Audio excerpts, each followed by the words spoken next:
Les chevaux blancs. De Bharat à la Grande-Bretagne, le tour de roue des Anglais. Le cheval blanc est l'alpha et l'oméga de l'histoire, apparaissant en Inde au début et à la fin de la manifestation sur la mer de lait et revenant sous la forme de Kalki, dernier avatar de Vishnu.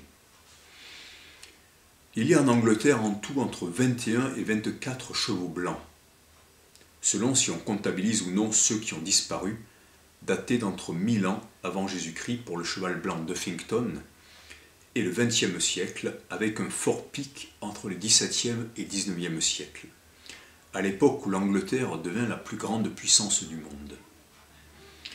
Or, dans le rituel védique de l'Ashvamedha, le sacrifice du cheval, un cheval était laissé libre jusqu'à ce qu'il revienne à son point de départ, puis était sacrifié, faisant du souverain qui avait décidé du rituel un Chakravartin, celui qui fait tourner la roue, plus concrètement un souverain de l'univers.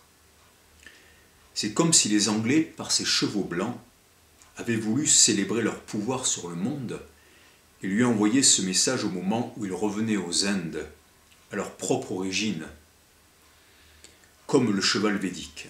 Là, je dis leur propre origine parce que je fais allusion aux anciennes migrations des peuples vers l'Occident et des peuples qu'on a appelés indo-européens. Donc évidemment, je ne pense pas que les descendants des Anglais qui sont arrivés à Calcutta au XVIIe siècle venaient précisément de Calcutta, mais ils venaient de ce grand monde indo-iranien, probablement, comme en témoigne encore leur langue. Ils allaient retrouver au Bengale le signe noir de Kali et couvrir le sous-continent de leur chemin de fer, faisant se rencontrer le culte du progrès de l'Occident et la nostalgie des origines de l'Orient dans notre dernier âge. Le symbolisme du 24. 2424, le 25e Kalki de Shambhala et les 24 prophètes avant le Christ gnostique. Je saisis l'occasion des 24 chevaux d'Angleterre.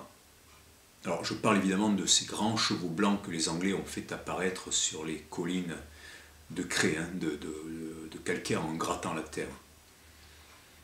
Des chevaux qui n'existaient pas avant qu'ils les fassent apparaître, mais par lesquels ils ont voulu signifier quelque chose.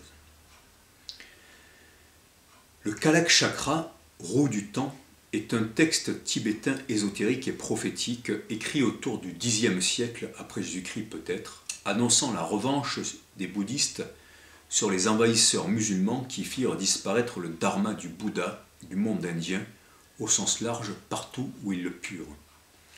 Certains exégètes disent que le combat final aura lieu en 2424. C'est dans le Kalak Chakra qu'est mentionné le royaume mythique de Shambhala. Gesardeling, qui est un héros national tibétain, reconnu roi après avoir gagné une course de chevaux, combattit les démons et convertit de nombreux pays. Il est considéré comme la personnification d'Avalokiteshvara et de Padmasambhava, et, futur sauveur, est associé dans l'esprit des fidèles à Shambhala, d'où un grand roi apparaîtra selon le Kalak Chakra pour combattre les barbares, si bien que l'avatar Kalki lui a aussi été assimilé dans la doctrine théosophique élaborée par Elena Petrovna Blavatsky et ses continuateurs entre la fin du XIXe siècle et le début du XXe siècle. Cette assimilation entre le futur roi de Shambhala et Kalki s'explique par le fait qu'il y a 32 rois à Shambhala et que les 25 les plus récents furent appelés Kalki, sous l'influence de la tradition des écrits hindous, du Mahabharata et du Kalki Purana, qui sont des textes anciens. Le dernier roi Kalki prophétisé, et plus précisément le 25e, Raudat Chakrin, le puissant porteur de la roue de la loi, qui doit apparaître en 2424 pour défaire les maîtres du monde illégitimes et établir un âge d'or sur toute la terre.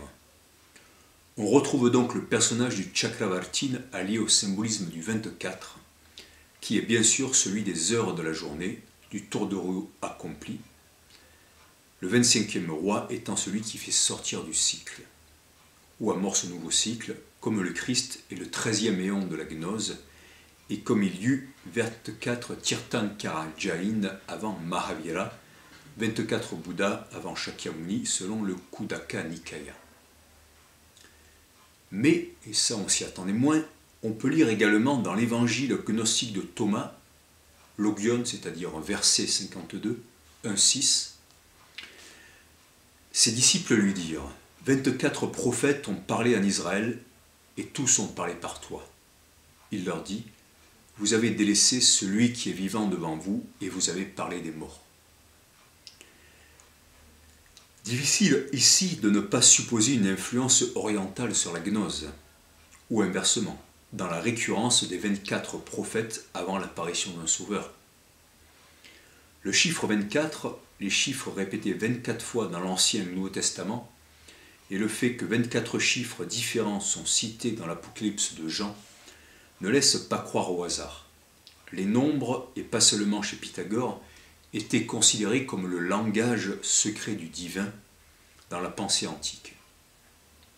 Et encore aujourd'hui, l'intelligence de l'univers s'exprime par eux pour les plus athées des scientifiques, les nombres. Il serait trop long d'énumérer tous les cas où le 24 est synonyme de totalité et de révélation finale.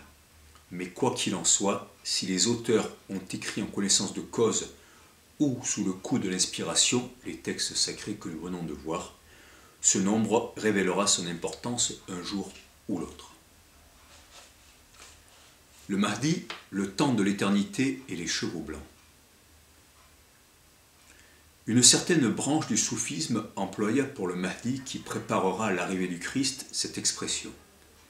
Il scarifiera le temps de l'éternité, c'est-à-dire qu'il marquera de façon indélébile, comme une frontière incisée dans le cours du temps, la nouvelle ère. Le terme scarifié, avec l'idée de cicatrice, évoque la faux coupante de Saturne et le sacrifice du cheval qui consacrait le Chakravartin indien. Les chevaux blancs sont fondamentalement les coursiers d'Apollon, que les Anglais, en retirant à la terre de leurs collines, ont dessiné par la craie mise au jour. Ce témoignage des anciens fonds marins d'où émergèrent les étalons et juments mythiques de Neptune.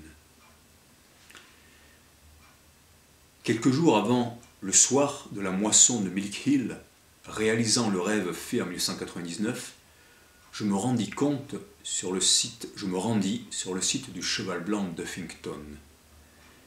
Montant dans l'ivresse matinale humide la pente verte vers la grande figure de craie.